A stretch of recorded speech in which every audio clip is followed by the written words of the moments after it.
Hentikan tabiat buruk. Tabiat keuangan, ada yang baik dan ada juga yang buruk. Untuk berjaya dalam perihal keuangan, kita perlu sematkan tabiat keuangan yang baik dan buang jauh-jauh tabiat keuangan yang buruk.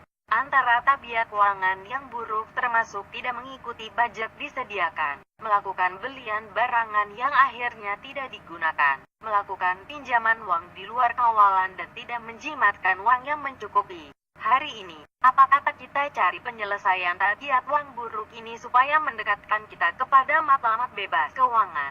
1. Tidak mengikuti budget disediakan.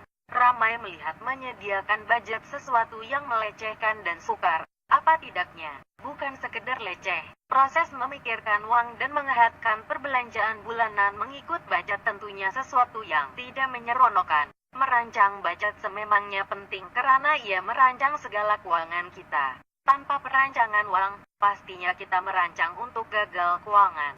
Melakukan budget tidak perlu dilihat sebagai suatu yang sukar sekiranya menggunakan formula mudah budget 5, 3, 2 ataupun 50, 30 dan 20%. Formula ini mengatakan 50% daripada pendapatan bulanan adalah budget untuk keperluan seperti bayaran rumah, bil, makan, minum, kendaraan dan seumpamanya. Sebanyak 30% pula untuk perbelanjaan berbagai atau hiburan seperti membeli buku, majalah, beli belah atau keluar bersama keluarga, manakala 20% untuk simpanan dan melangsaikan hutang, kad kredit sekiranya ada.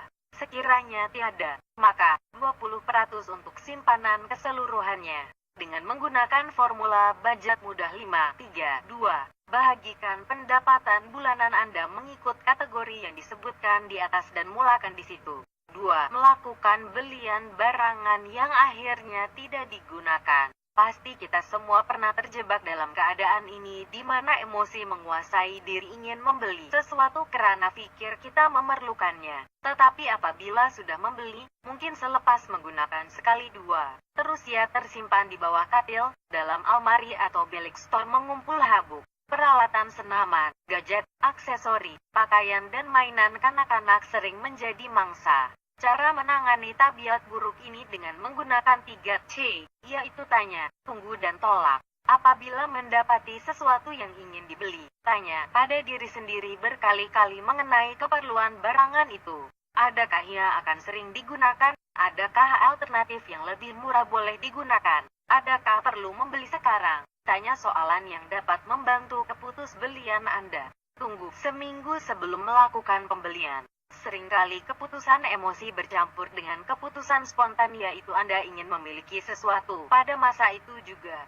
Sebaiknya, tunggu seminggu untuk Anda beri peluang masa berpikir. Mungkin selepas seminggu, Anda akan merasakan Anda sebenarnya tidak memerlukan barangan terbabit. Sekiranya tidak perlu, langkah terakhir adalah tolak. Anda bukan saja berjaya menjimatkan uang daripada membeli barangan yang akhirnya Anda tidak gunakan, tetapi Anda juga menjimatkan ruang di bawah katil dan almari di rumah Anda.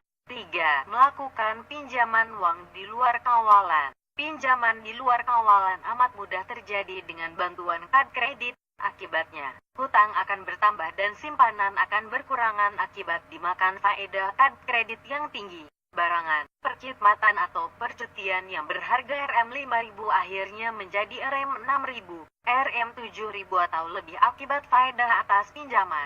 Disinilah pentingnya mempunyai budget bulanan seperti yang disebutkan. Sekiranya tiada ruang dalam budget 5, 3, 2 Anda untuk membeli atau bercuti, belum tiba peluang untuk Anda membeli dan bercuti. Mungkin Anda perlu menyesuaikan bahagian 30% budget Anda ke arah belian dan hiburan serta menjimatkannya untuk kegunaan bulan lain sekiranya ingin melakukan pembelian yang lebih mahal. Tetapi, jangan lupa, aplikasi 3C terlebih dulu apabila tiba masanya.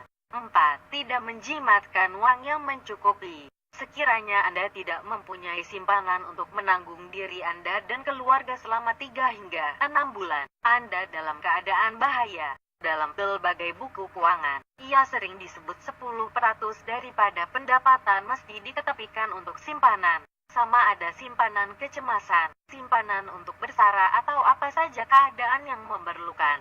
Jumlah 10% ini tidak seharusnya disentuh dan keseluruhannya untuk disimpan. Cara mudah untuk memastikan kita melakukan simpanan ini adalah dengan memberi arahan kepada bank untuk melakukan pemindahan uang secara otomatis setiap bulan ke akun berasingan. Hitung jumlah 10% daripada pendapatan bulanan Anda dan lakukan arahan terbabit. Usaha berpikir panjang untuk menyimpan, malah Anda juga memastikan tabiat buruk tidak berlaku lagi. Jangan lupa, 10% hanya permulaan. Sekiranya boleh, tingkatkan sehingga 20%. Mudah-mudahan dengan 4 cara mudah menghentikan tabiat uang buruk ini dapat memberi Anda idea dalam memperbaiki tabiat keuangan Anda dengan lebih baik sampai tahun ini. Selamat tahun baru dari saya, Irfan Hairi.